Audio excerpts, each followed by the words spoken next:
নমস্কার বন্ধুরা, আমি মুক্তা। আমার নতুন একটা ভিডিওতে তোমাদের সকলকে জানাই অনেক স্বাগত আর অনেকটা ভালোবাসা।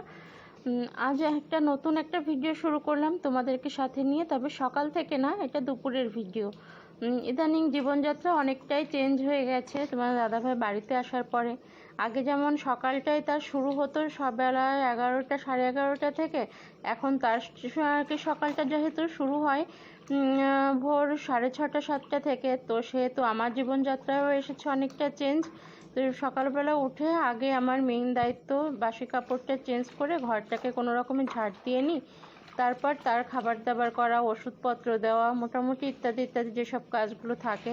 তো তার সকালবেলা সকালই যেহেতু সে 9টা সাড়ে 9টার মধ্যে খেয়ে নিচ্ছে, তো যদি সব বাসি কাজ সেরে তারপর আমি রান্নাঘরে যাই না, তাহলে তাকে আমি কখনোই 11টার আগে খেতে দিতে পারবো না। তো সেজন্য আগে সব কাজ কমপ্লিট করি, তারপর ঘরটার মোছার কাজগুলো করি রান্নাবান্নার কমপ্লিট করে। তো আজও ঠিক তেমনটা। আজ হলো দিনটা বৃহস্পতিবার, কিন্তু এমনই এক বৃহস্পতিবার আজকে যে এর দিনটার আশা আমি কখনো কোনো দিন করিনি।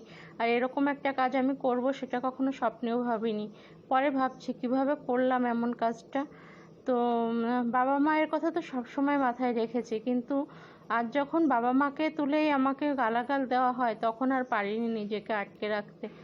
সো কল্ড কিছু রিলেটিভ, যাদের জন্য আমার জীবন থেকে আমি হারিয়ে ফেলেছি প্রায় বলতে পারো 15টা বছর।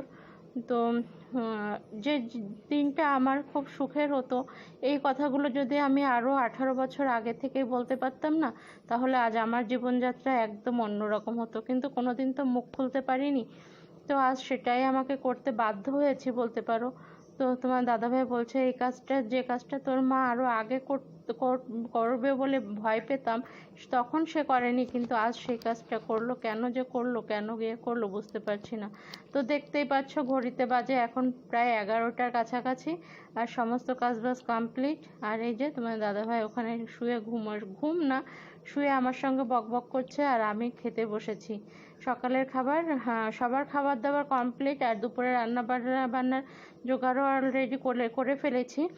আর ছোলার ডাল করেছিলাম, রুটি আর একটুখানি লাড্ডু তোমার দাদাভাইকে দিয়েছিলাম, কিন্তু সে সেটা খায়নি। তো আমি সুজি আর লাড্ডু দিয়ে একটা রুটি খাচ্ছি, আর ওদিকে চা নিয়ে বসেছি। তো একটা সময় খুব ইচ্ছা করতো যে তোমার দাদাভাই আর আমি একসঙ্গে বসে চা খাবো, কিন্তু আমার জন্য তার কোনো সময় ছিল না। তো সেই সময়টা অলরেডি পার হয়ে গেছে বলতে, হয়তো বা ভাবতে পারো তাহলে কেন এমন কথা বলছো। তো ওই যে বৃহস্পতিবার দিনটা এমনই আমার জীবন থেকে গেছে না। আমি কখনোই চাইনি কোনো ভাই বোনের সম্পর্ক খারাপ হয়ে যাক, তার জন্য আমি কখনো মধ্যস্থতা করিনি। শুধু এটুকুই আমি জানতাম যে আমি মধ্যস্থতা করলে পরে একদিন না একদিন ভাই বোনের মিল হবে, তখন আমাকেই শুনতে হবে যে তুমি মধ্যস্থতা তুমি এই কথাগুলো বলেছো বলে আমাদের ভাই বোনের সম্পর্ক খারাপ হয়েছে। কখনোই আমি সেটা চাইনি, কিন্তু তাকে বোঝাতে গিয়েই তাকে না, মানে তার বোনকে বোঝাতে যেয়ে আজ পুরো ভুলটা আমায় বুঝে আজ আমায় রাস্তার উপর দাঁড়িয়ে কতগুলো বেশি কথা বলে গেল। আমাকে বলছিল, কিন্তু যখন আমার বাবা মা তুলে কথা বললো না, তখন আর সহ্য করতে পারিনি। তো হ্যাঁ, এটুকু বলতে পারি, আর যদি কোনোদিন তাদের প্রবেশ এই গেট দিয়ে ঘটে, সেদিন আমিই বেরিয়ে যাবো এ বাড়ি থেকে। কারণ সে যদি কোনোদিন আমার কাছে হোক না, সে বড়, যদি ক্ষমা না চাইতে পারে, আমি কোনো দিন আর তাকে এই বাড়িতে অ্যালাউ করবো না। এটুকু আমাকে দিয়ে দিয়েছে। তো এর আগে যেটুকু দেখলে আলু আর পেঁপে দিয়ে একটুখানি চিকেন করলাম, ওটা হলো তোমার দাদাভাই। আর যে মশলাটুকু দেখলে না, জিরে, আদা, পেঁয়াজ, রসুন, কাঁচা লঙ্কা সব কিছু দিয়ে ওইটুকুনি মশলা দিলাম। আর ওটা হলো শুক্রবারের ভিডিও। ওই যে বৃহস্পতিবার ওই দেখলে ওটুকু আর কি খাওয়া দাওয়ার পরে না আর করতে পারিনি, মানে বৃহস্পতিবার না, সরি, বৃহস্পতিবারে শুধু ঘর মোছা ক্লিপসটুকু, আর সকালে যে খাওয়াটা দেখলে ওটা শুক্রবারেরই। তো সকালে খাওয়া দাওয়া করে রান্নাবান্না করে নিয়েছি। আর এই যে এখন তোমার দাদাভাই না ভাতের থেকে ফ্রুটসের উপরে বেশি টিকে আছে বলতে পারো, মানে যেটা খেয়ে এখন তার জীবনটা যাপন করছেন।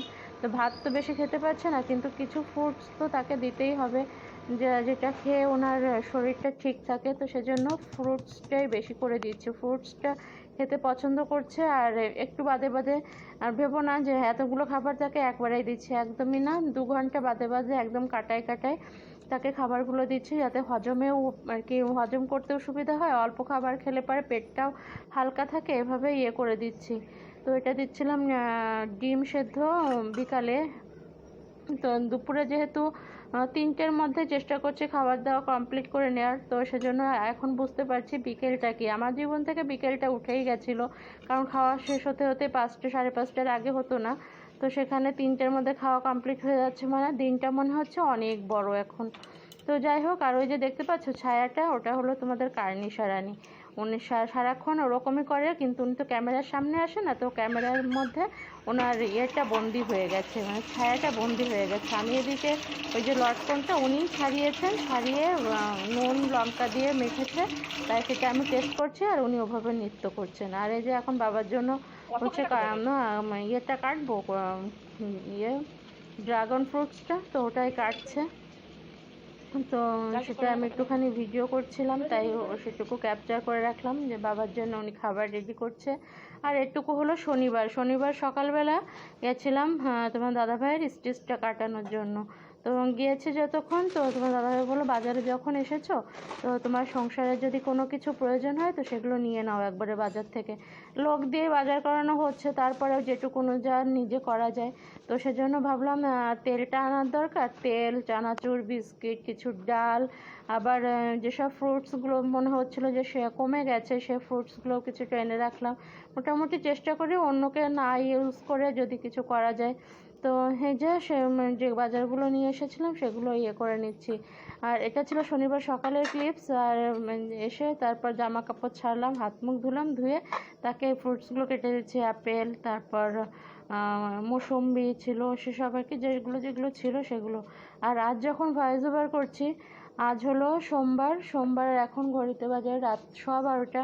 তারা সবাই শুয়ে পড়েছে, আর আমি এখন বসে ভয়েস ওভারটা করছি। দেশের পরিস্থিতি ভীষণ পরিমাণে খারাপ।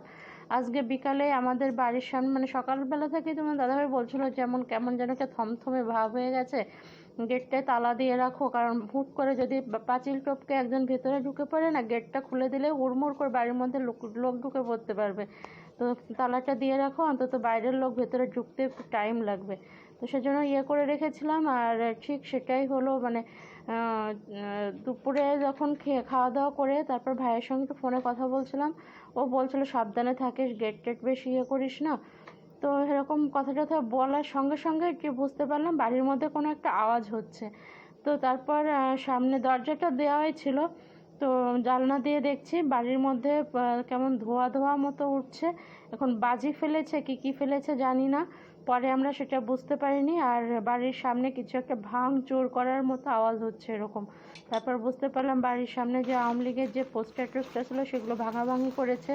এগুলো মানে ঘরের সামনে এরকম অবস্থা দেখে সত্যি ভয়ে বুকটা কেঁপে উঠেছিল।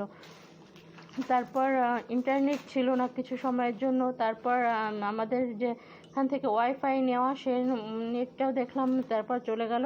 তারপর সে লোককে ফোন করে জানতে পারলাম যে অফিসটা, ওয়াইফাইয়ের যে অফিস, তার সামনেই হলো আওয়ামী লীগের অফিস ছিল, তার উপরেই হয়তো বেদের কোনো তার কিছু ছিল। তো সে অফিস ভাঙচুর হয়ে আগুন টাগুন জ্বালিয়ে অনেক, দেশের পরিস্থিতি প্রচণ্ড পরিমাণে ভয়ানকভাবে খারাপ।